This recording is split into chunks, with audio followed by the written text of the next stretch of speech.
Welcome again to this edition of Meet the Candidates 2020 here on WCMU. I'm David Nicholas, and we are speaking with our guests virtually, joined at this time by Dan O'Neill. He is the Democratic candidate for the Michigan House seat, District 104. This is an open seat in this year's election.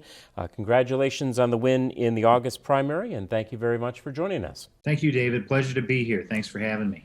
In our first minute or two, just tell us a little bit about you, your background, and the experience you bring to the campaign.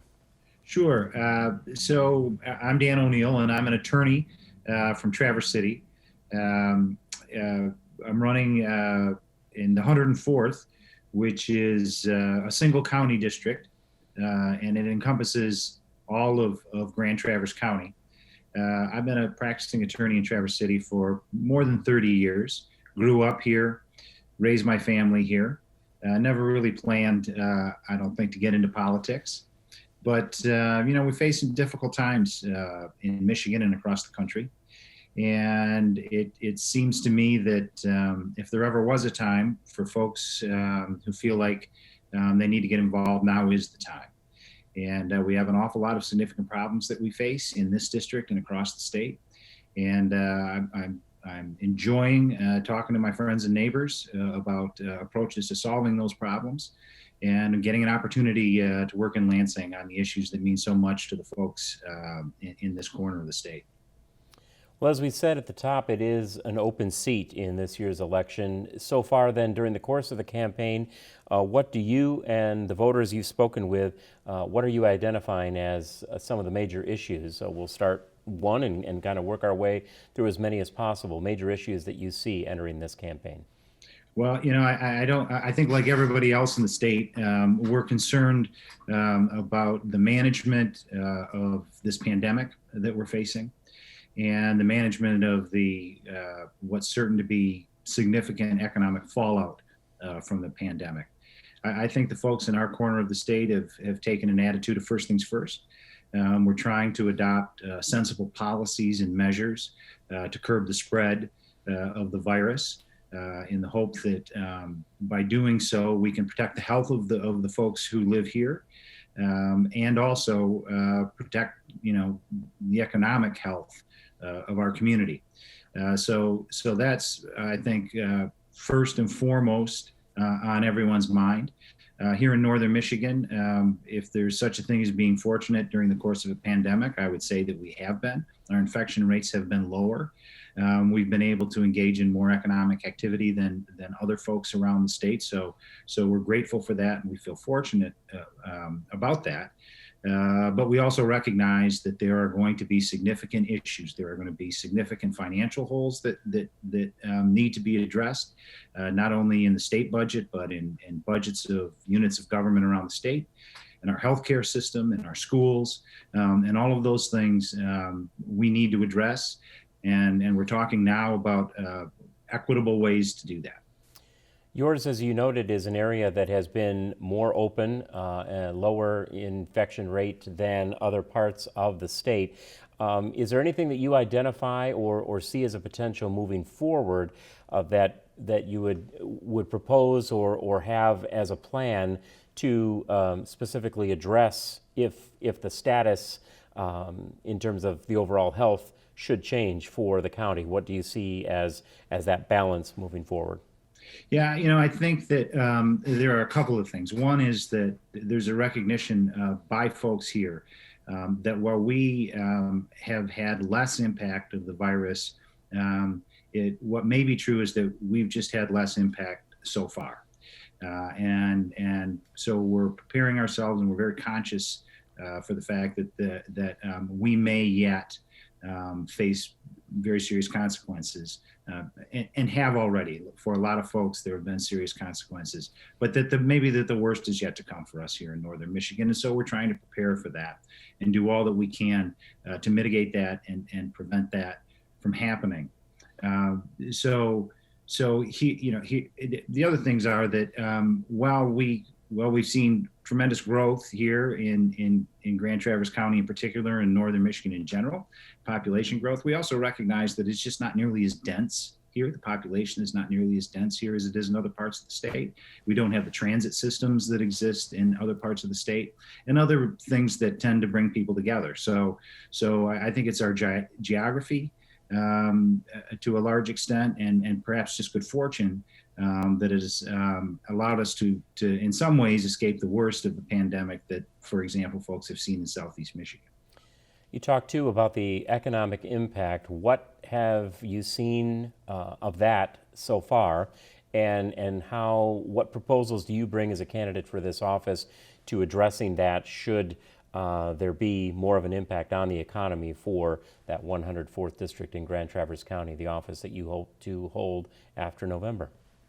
Yeah, well, there has been a significant impact on the economy, and there will continue to be a significant impact on the economy in our corner of the state. We rely an awful lot on business from visitors, not only from Michigan, but from around the country and around the world, quite frankly. When you find yourself in a position where people can't travel, don't feel comfortable traveling in the way that they have, and when in fact it's not healthy to travel in the way that they have, that certainly has impacted the shops, the restaurants, the hotels, which have been a significant part of the economy in northern Michigan. Our ability to remain somewhat open, particularly during the summer, and the creativity and the businesses in our community and moving much of what restaurants in particular, moving much of what they were doing outside, I think helped to blunt some of that.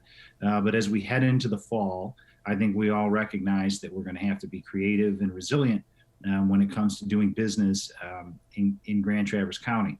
I think that one of the things that is important to us is a recognition that when we look at our community, the business is very much a part of our community. And we are certainly in unprecedented times. I mean, we're talking about reductions in GDP growth of 30% in this country. So it's certainly something that I've never experienced in my life, and I think other business owners in the community haven't experienced this either. And so I think we all need to recognize the risk that we all share in these times. And that's particularly true for the business community. I mean, the business community is part of our community. When they are at risk, we are at risk. And so I think that there are a number of things that we need to look at in order to share the risk in our community of the impact on business of this pandemic. And whether that means expanding business loans, spreading that risk through a little bit more throughout the community, increasing funding for PPP was a significant lifeline to a lot of businesses. Programs like that will be really important going forward. And it's really important that we address this issue head on and to avoid, I think, what's going to be the worst. About 5 minutes left in our discussion. We're speaking with Dan O'Neill. He is the Democratic candidate for the Michigan House in the 104th District. Mr. O'Neill, you also mentioned schools, and if we look at the impact not only on the learning that was obviously greatly altered in March, but the restart of the school year, the mix of online versus in-person, and also the long-term funding as schools have had to adjust with the kind of the fallout when it comes to the sports schedules and other types of fundraising efforts and other activities that might have been going on. What is your approach as a candidate for this open seat to looking at the overall health of our schools moving forward? Well, there's no question that this pandemic has had a significant impact on our ability to conduct schools and education in the way that we traditionally have. And we've made adjustments here. We're keeping our fingers crossed. Schools are opening today, as a matter of fact, in Traverse City. We're keeping our fingers crossed that we're able to manage the infection rate and still get our kids back in the classroom.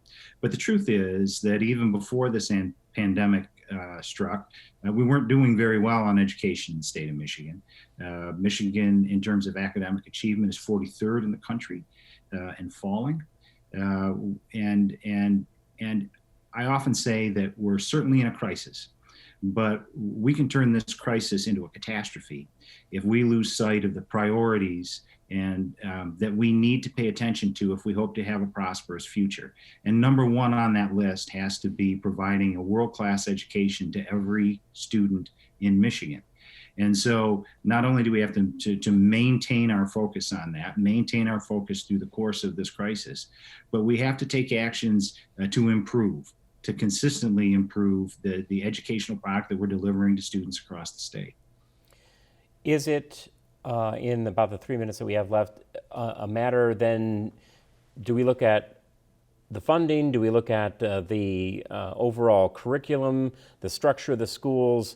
Where do you see the imbalance that has led to this lower level and, as you indicated, the dropping level in our overall achievement? David, it's all of the above. When it comes to education spending and growth in education spending over the last 20 years, Michigan is dead last. And I don't know of anybody that thinks that's okay. We also structurally aren't doing very well. And the good news about education is that there are places that are doing it much better than we are. And I think if we look to the examples that have been set in other states, there's a lot we can learn and a lot we can improve. In places that are doing it well, they do a couple things different than we do. They start earlier and go longer. And I'm not talking about the length of the day or the length of the school year. I'm talking about beginning at age 2 with public schools, free public schools with certified teachers. Investing in early childhood education works everywhere that they do it. And there's no reason to think it wouldn't work in Michigan. They also go longer, meaning that they provide free public education by qualified teachers for 2 years after high school. The governor has proposed having community colleges offer free tuition. I think that's a terrific idea, and that's a terrific step in the right direction. And that's just one of the things that we need to do. We need to change the way that we do charter schools in Michigan. You know, the national average of for-profit charter schools is about 16%.